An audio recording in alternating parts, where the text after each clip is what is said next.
এই যে গাছটি দেখতে পাচ্ছেন, এটি সাধারণত রবার গাছ। সাধারণত নাতিশীতোষ্ণ অঞ্চলে এই ধরনের গাছ হয়ে থাকে।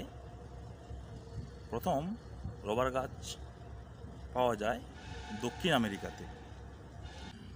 রবার গাছের এই যে জায়গাটি দেখছেন, ঠিক এইরকম জায়গাতে একটি কাঠি পুঁতে দেওয়া হয়।